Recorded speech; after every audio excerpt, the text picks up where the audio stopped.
بسم اللہ الرحمن الرحیم وانما ابہمت شروط التواتر فی الاصل۔ شارح علیہ رحمہ کہہ رہے ہیں، اور آپ کو معلوم ہے کہ شارح اور ماتن دو نہیں ہیں، ایک ہی ہیں، مگر بہرحال ایک عبارت شرح کی ہے اور ایک عبارت متن کی ہے، یہ بات تو صاف ہے۔ تو جب میں شرح کی عبارت پڑھوں گا تو شارح ان کو کہوں گا، متن کی عبارت پڑھوں گا تو ماتن بولوں گا، یہ الگ بات ہے کہ دونوں ایک ہی ہیں۔ ہاں، وَإِنَّمَا أَبْهَمْتُ شُرُوطَ التَّوَاتُرِ فِي الْأَصْلِ، اصل میں، اصل سے مراد یہاں پر ہے متن، میں نے سطور میں بھی اس کو واضح کیا ہے۔ تو شارح علیہ رحمہ کہتے ہیں کہ متن میں نے تواتر کے شرائط کو مختصر الفاظ میں پیش کیا ہے۔ کیا بولتے ہیں؟ متن میں نے تواتر کے شرائط کو مختصر الفاظ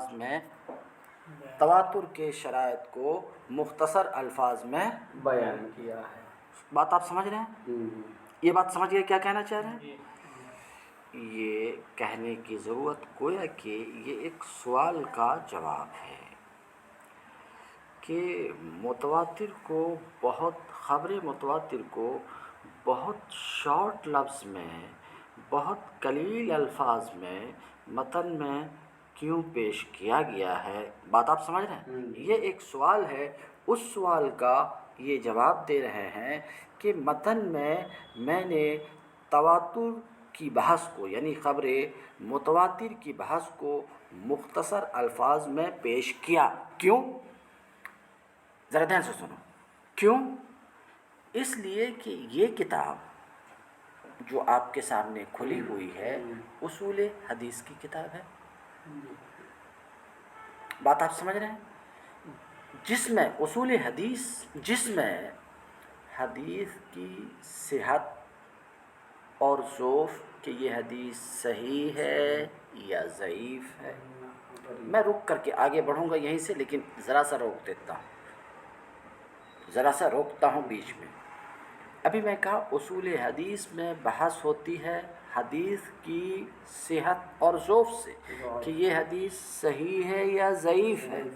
کوئی عام شخص سنے گا تو بولے گا، یا کوئی بدمعاش خطیب ہوگا، ذرا دھیان سے سنو، تو بولے گا کہ ابا ضعیف ہو گئے تو کیا ابا کو چھوڑ دو گے کیا؟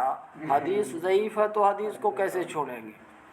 ایک خطیب ہے، تھا، گیا، بہرحال آتا جاتا رہتا ہے۔ ذرا دھیان سے سنو، تو کیا بولے؟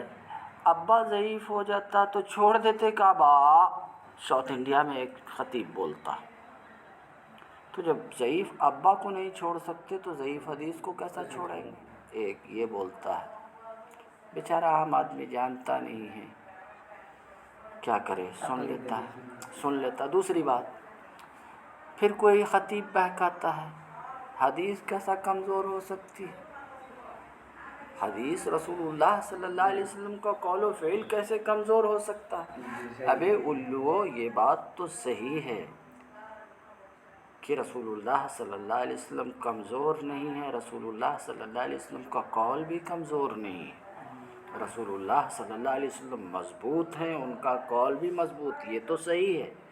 پھر بولو گے تب کیسا آپ بولے مولوی صاحب حدیث جو ہے ضعیف بھی ہوتی ہے، آپ کیسا بولے؟ بات سمجھ رہے ہیں؟ میں کہوں گا میری کیا مجال ہے، یا دنیا کے کسی مولوی کی کیا مجال ہے جو قول رسول کو ضعیف اور کمزور قرار دے؟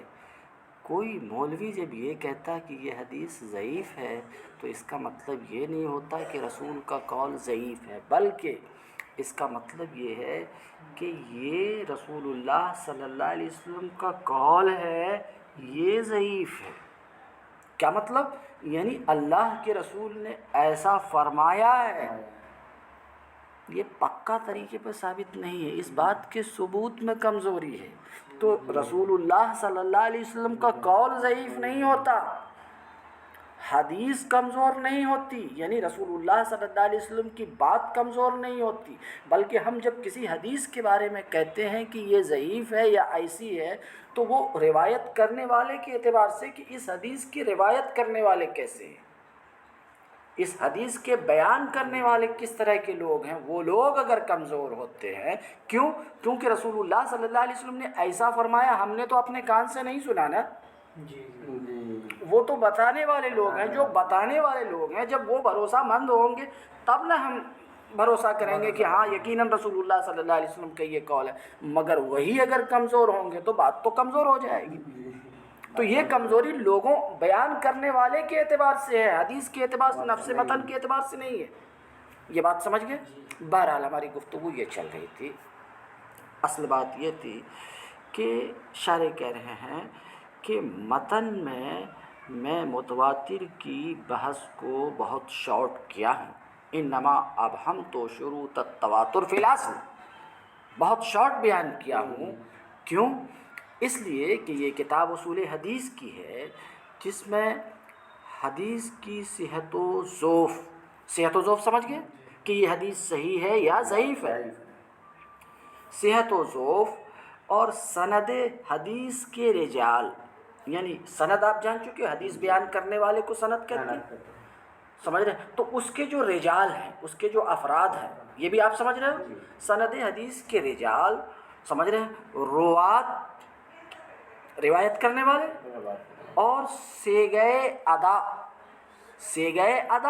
ابھی میں بتاتا ہوں، سیغے ادا کے متعلق بحث کی جاتی اصول حدیث میں۔ سیغے ادا کیا؟ سنو، آپ مشکات پڑھ رہے ہیں نا، مشکات پڑھ رہے ہوں گے تو کبھی حدیث یوں شروع ہوتی حدثنا فلاں، کبھی یوں رہتا اخبرنی فلاں، کبھی یوں ہوتا ہے ان فلاں۔ یہ حدیث کے ادا کرنے کے الفاظ ہیں، ان کے درمیان آپس میں کچھ فرق ہے، ان کے درمیان آپس میں فرق ہے، کئی مرتبہ بڑا گہرا فرق ہوتا ہے۔ اگر یوں کہا مجھے فلاں نے خبر دیا تو مجھے فلاں نے خبر دیا یہ اسی وقت بولنا صحیح ہوگا جب کہ فلاں نے مجھ کو بتایا ہو، اور فلاں سے میں خود سنا ہوں، سمجھ رہے ہیں میں؟ تو اس کا مطلب میں اکیلا نہیں تھا، کئی لوگ تھے، سمجھ رہے ہو اس کا مطلب؟ تو اخبرنی کے ذریعے سے، حدثنی کے ذریعے سے وہ حدیث بیان کی گئی ہے، اخبرنا حدثنا کے ذریعے سے بیان کیا گیا، یا ان فلاں میں دیکھو تو یہ حدیث فلاں سے مروی ہے، فلاں سے مروی، اگر ایک راوی بول رہا ہے کہ یہ حدیث فلاں سے مروی ہے تو اب یہاں پر صورت یہ ہو سکتی کہ فلاں سے اس نے خود سنا، فلاں نے ان کو خبر دی تو بول سکتے ہیں کہ فلاں سے مروی، یہ بھی ہو سکتا ہے کہ فلاں سے سنا ہی نہیں، فلاں نے ان کو سنایا ہی نہیں، مگر پھر بھی یہ بولا جا سکتا ہے کہ فلاں سے مروی، کیوں؟ یہ فلاں سے روایت ہے، یہ الگ بات ہے کہ میں ان سے نہیں سنا، بیچ میں کوئی اور ہے جو چھپا ہوا، جس کو انہوں نے چھپا دیا۔ کچھ سمجھ رہے ہو؟ تو اصول حدیث میں کیا؟ اصول حدیث میں صیغہ ادا سے بھی بحث ہوتی ہے، حدیث کی صحت و ضعف سے بحث ہوتی ہے، سمجھ رہے ہو؟ رجال کے حالات سے بحث ہوتی ہے، بات سمجھ رہے ہیں؟ یہ کیوں بحث ہوتی ہے؟ کیا کہا؟ حدیث کی صحت و ضعف سے اصول حدیث میں بحث ہوتی، حدیث بیان کرنے والے کے حالات سے بحث ہوتی ہے، اور سیغ ادا کے الفاظ کیا، حدیث ادا کرنے کے الفاظ کیا ہیں، ان سے بحث کی جاتی ہے۔ کیوں؟ تاکہ معلوم ہو جائے کہ کس حدیث سے عمل ثابت ہوگا، کس حدیث سے عمل ثابت ہوگا اور کس حدیث سے عمل ثابت نہیں ہوگا۔ اور متواتر میں اس طرح کے بحث کی کوئی گنجائش نہیں ہے، کیونکہ متواتر جب یوں ہی یقین کا فائدہ دیتی ہے، متواتر سے جب یوں ہی یقین حاصل ہو جاتا ہے اور اس پر عمل کرنا واجب ہوتا ہے، بات سمجھ رہے ہیں؟ یوں ہی اس کے اوپر عمل کرنا واجب ہو جاتا ہے، تو متواتر کی بحث علم اصول حدیث کے مباحث میں سے نہیں ہے، اس وجہ سے میں نے متن کے اندر متواتر کی بحث کو شارٹ کیا ہے، ایسا حضرت شارح فرماتے ہیں۔ بات سمجھ میں آ گئی آپ کے؟ اب غور کرو آپ، اور نہیں تو سن لو گے۔ وَإِنَّمَا، اب ہم تو شروط التواتر فی الاصل، متن میں نے تواتر کے شرائط کو مختصر طور پر پیش کیا ہے۔ کیوں؟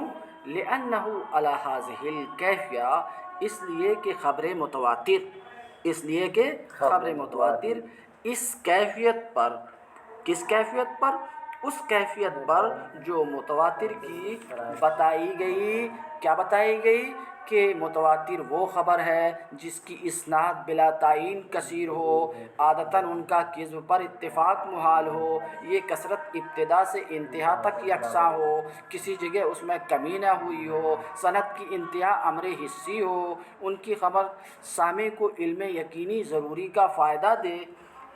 خبر متواتر اس کیفیت پر جو پیچھے بتائی گئی کہتے ہیں، اس لیے کہ متواتر اس کیفیت پر علم اصول حدیث کے مباحث میں سے نہیں ہے۔ کیوں نہیں ہے اس کو بھی میں بتایا، بات سمجھ رہے ہیں؟ اور اسی بات کو مصنف شارح علیہ رحمہ فرماتے ہیں، علم اسناد کے مباحث میں سے نہیں ہے۔ کیوں؟ اس لیے کہ علم اسناد یعنی علم اصول حدیث، علم اصول حدیث میں بحث کی جاتی ہے حدیث کی صحت سے، کہ یہ حدیث صحیح ہے یا یہ حدیث صحیح نہیں ہے، اور ضعف حدیث کے ضعف سے بحث کی جاتی کہ آیا یہ حدیث ضعیف ہے یا یہ حدیث ضعیف نہیں ہے۔ سن رہے ہو؟ تو علم اصول حدیث میں بحث کی جاتی ہے حدیث کی صحت سے اور ضعف سے، تاکہ اس پر عمل کیا جا سکے یا اسے چھوڑا جا سکے۔ اگر صحیح ہے تو اس پر عمل کیا جائے گا، اور اگر ضعیف ہے تو وہ چھوڑ دی جائے گی، ہے کہ نہیں؟